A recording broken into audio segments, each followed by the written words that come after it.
이어서 뉴스 이때이 순서입니다.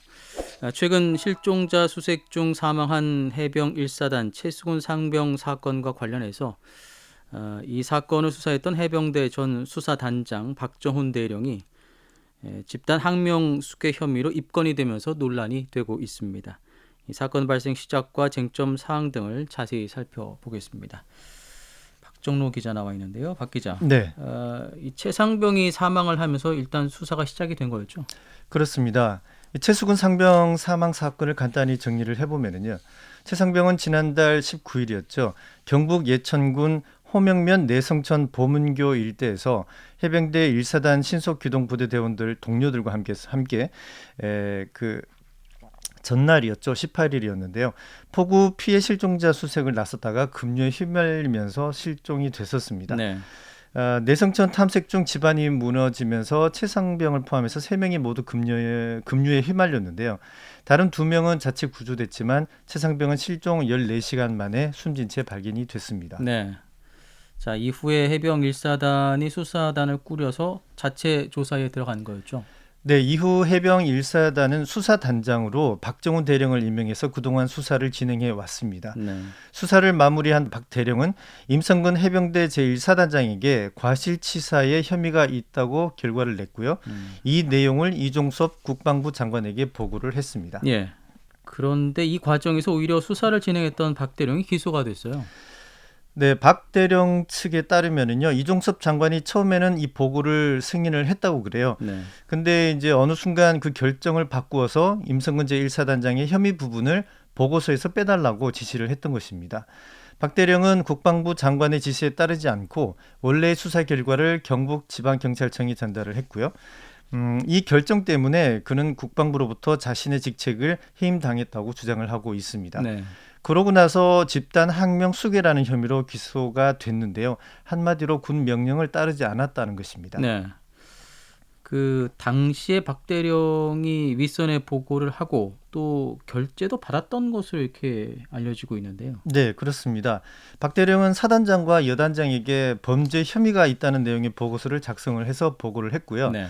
수사 설명 당시에는 국방부 장관 외에도 이 수뇌부들도 있었다고 합니다. 그리고 국방부 장관의 결재도 받았다고 그래요.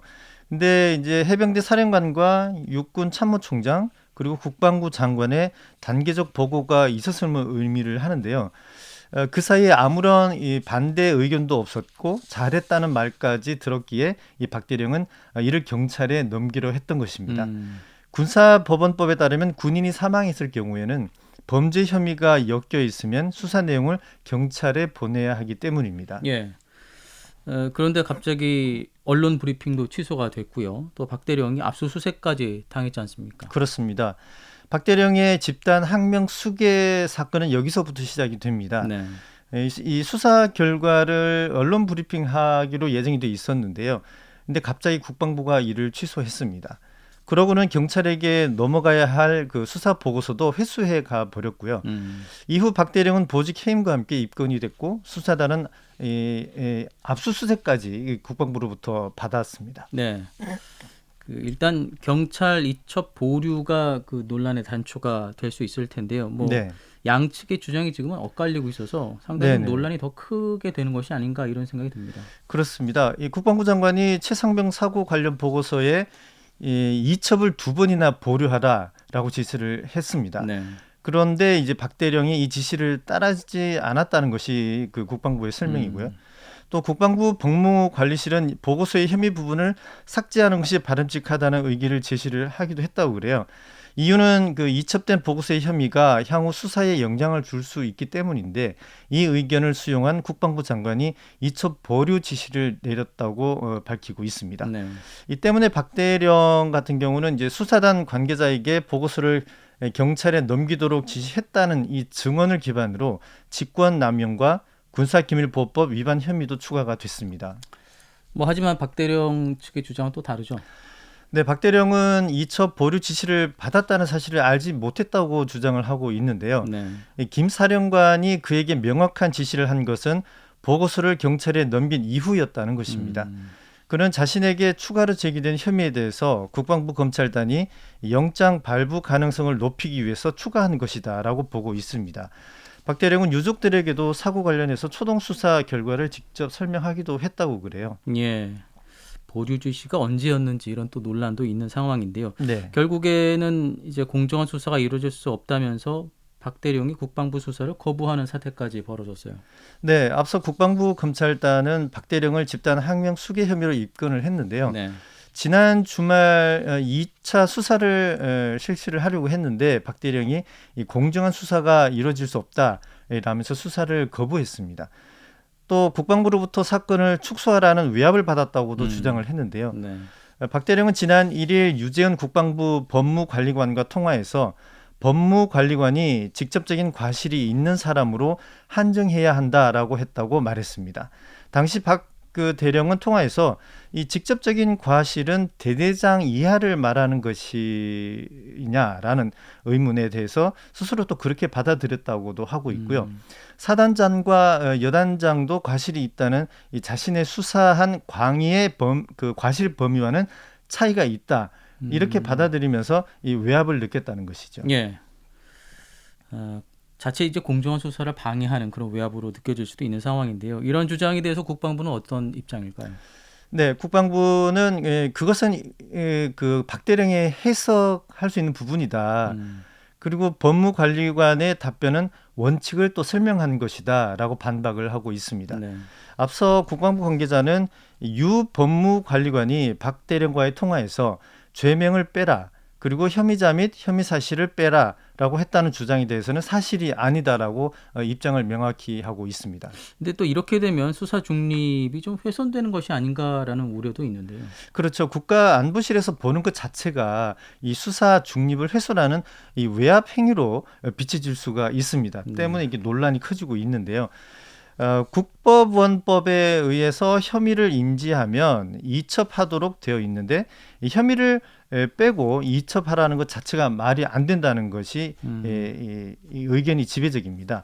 그러나 이제 국방부의 반론은 그런 사실이 전혀 없다. 그리고 군 검찰이 이를 조사하겠다는 입장을 확고히 하고 있다라는 입장을 밝히고 있고요. 또 경찰의 중립 수사에 영향을 끼칠 우려가 있기 때문이다. 거기에 따른 조치였다라고 해명을 하고 있습니다. 자, 이런 상황 속에서 박 대령의 경우는 일단 뭐 국방부 수사를 거부했고요. 이후에 그 군검찰 수사심의위원회 소집을 신청하기로 한 것이죠. 그렇습니다. 박 대령의 법률 대리인 그 변호사의 얘기를 들어보면은요, 이 객관적이고 공정한 제3의 기관이 군검찰 수사심의위원회다. 따라서 국방부 검찰단에 오늘자로 위원회 소집을 해줄 것을 우편으로 정식 신청하기로 했다라고 네. 밝혔습니다. 군 검찰 수사심의위원회는 그 고 이해람 공군 중사 사망 사건 이후 군 검찰의 공정성을 제고하기 위해서 제정이 됐는데요. 이 군 검찰 수사의 절차와 결과에 대한 국민의 신뢰를 높이기 위해서 설치되는 기구고 또 운영이 되고 있습니다. 예.